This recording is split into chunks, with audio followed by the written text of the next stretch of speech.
What's going on, guys? Back with another Wizards video. The Wizards played their first game of the regular season yesterday against the Dallas Mavericks. Now they lost 108-100, but it's some positives I took away in this loss. So let's get into it. Now, firstly, I want to talk about the Bradley Beal ejection. Now, the Bradley Beal ejection came in a very important time in the game. It was late fourth quarter. I think they were down single digits. And Bradley Beal took it upon himself to defend Luka Doncic because prior to this point, he was kind of dominating the Wizards. He was hitting a good amount of threes, and he was taking over the game, and he was dominating the Wizards. So Bradley Beal took it upon himself to defend him and get ultra aggressive with him, to try to get in his head a little bit, to try to deter him from continuing to do the damage that he was already doing to the Wizards the whole game.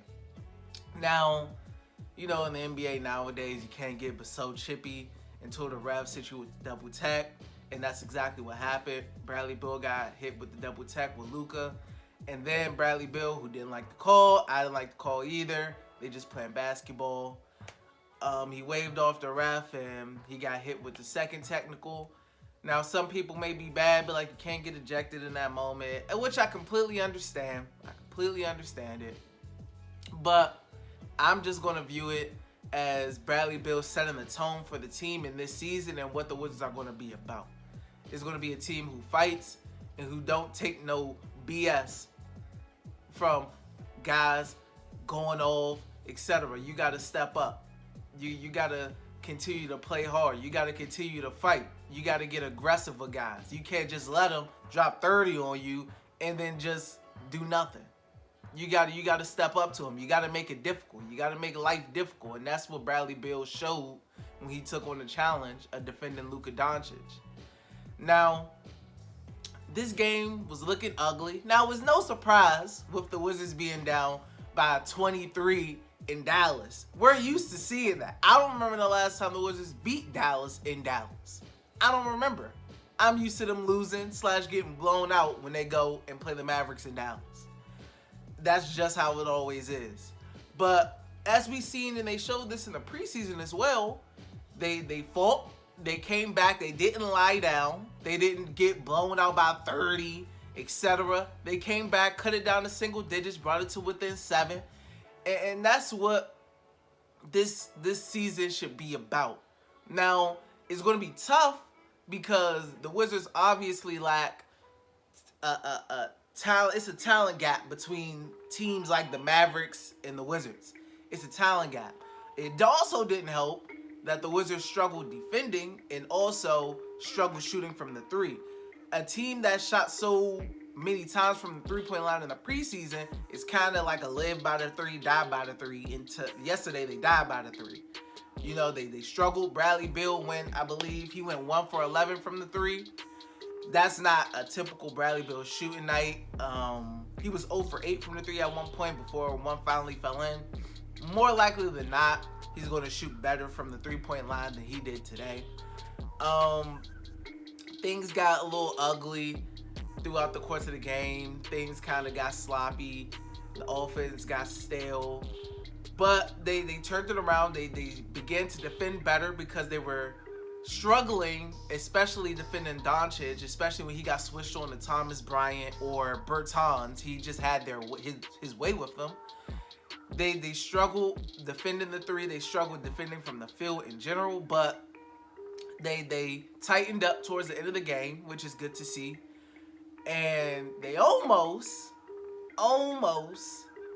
you know, completed the comeback, but it was too late. So let's get into individual players. I'll start off with the rookie Rui Hachimura. NBA debut, first NBA game of the regular season for him in his career. He dropped a nice 14 points and 10 rebounds. His first game, first double-double. He was very active on the boards. I like that. His mid-range game seemed to be working for him. He didn't connect on a 3, but he shot 3 of them, I believe, which is good to see. He didn't seem, too passive. But one thing I will say is his IQ down low in the post has to become better. it was a lot of times where he turned around off the spin from the post into a block. He didn't have any awareness of the help defender coming over, and they just easily smacked his shot out of there. He has to be more aware of guys coming in to help behind him, maybe to dump off, look for a pass to dump off, or just it's as simple as not going up and getting your shot swatted from the help defender. So that's something he does have to work on. He had a very big first test. I was impressed with his game today. He went against Porzingis. That's not an easy matchup, especially for your first game. All in all, I was impressed with Hachimura's performance. I hope he continues to improve throughout the season. I'm very happy he's starting.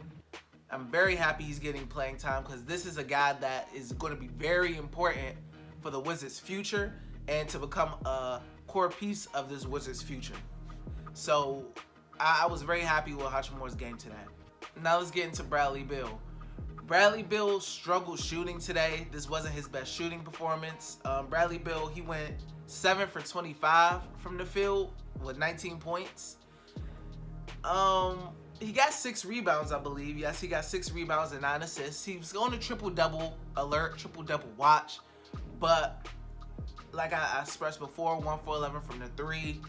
He stepped up to Doncic to try to slow him down towards the end of the game when they were making their comeback. But Bradley Beal isn't going to have these type of shooting nights. Hopefully he shoots better and has a little bit more of a better game against OKC.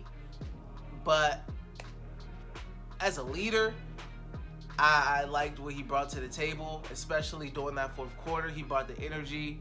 He came back, played hard. He showed that he wasn't going to give up. He kept playing hard. He kept fighting, and that helped the team as a unit continue to fight, because once you see your leader giving up and not caring, the rest of the young guys and everybody else is just not going to care.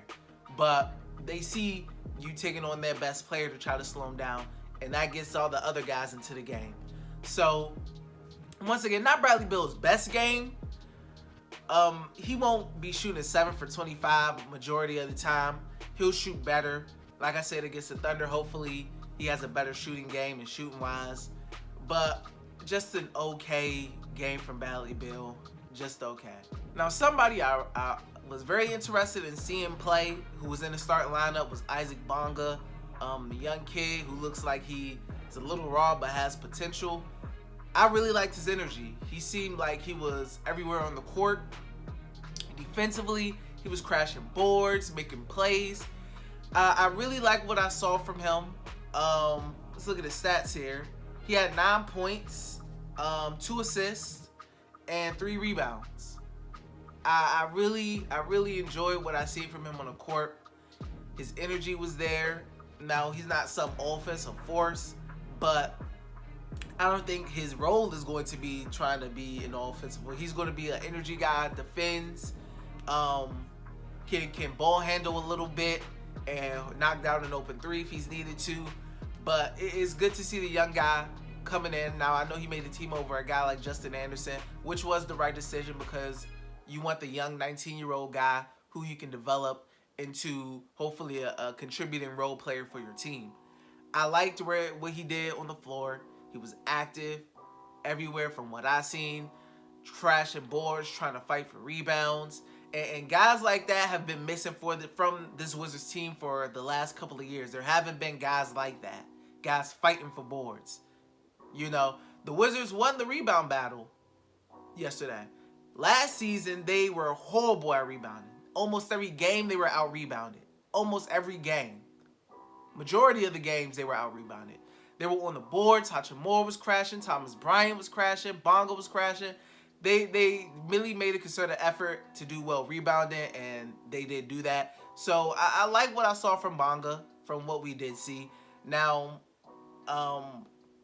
when Troy Brown and CJ Mao comes back, I don't know how much he will be contributing to the team. Maybe he'll still get some minutes, but we will see as far as that. But for his first game with the Wizards, I was happy to see what he did on the court. Thomas Bryant. You know, I'm very Thomas Bryant biased. I love Thomas Bryant. He truly can't really do no wrong in my eyes.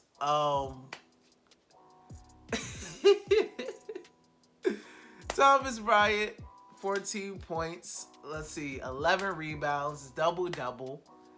I see a double-double out of Thomas Bryant. I look at it as a good game for him. I just like the guy. I like his energy. I feel like he's going to be very good and develop even more this year. I can't really get into Thomas Bryant because it's all going to be positive stuff for me because that's my guy. I just love the guy. I can't say no wrong about him. I like what he did today. Now, and I'm going to leave it at that. Thumbs up for Thomas Bryant for me. And once again, I'm very Thomas Bryant biased. Now, let's look at the team as a whole. They were missing some rotational guys. Isaiah Thomas wasn't there. Troy Brown Jr. wasn't there. CJ Miles wasn't there. When they come back, I think this team will be even better. Not saying they're going to, once again, not saying they're going to win 35 games or whatnot. But from the fight they showed tonight, the Mavericks were just more talented as a team. As they should be. As they were expected to be. They were just the more talented team. The Wizards' fault, but you got to have talent on the court. You know, talent 9 times out of 10 wins out over everything else, especially in the NBA. So when Isaiah Thomas comes back and Troy Brown and CJ Miles comes back, they get some more scores. Troy Brown and Isaiah Thomas can handle the ball. So I feel like this team will gel nicely. I feel like they'll get some wins against some elite opponents who are probably overlooking them. They may just came off a game and they may catch them on the end of a back-to-back. Or they may have a big game coming up the day next after this game. But they'll catch some giant teams sleeping and catch some wins against them. And hopefully against the lower echelon teams, they can catch some wins. But until the Oklahoma City Thunder game, I'm out. Peace.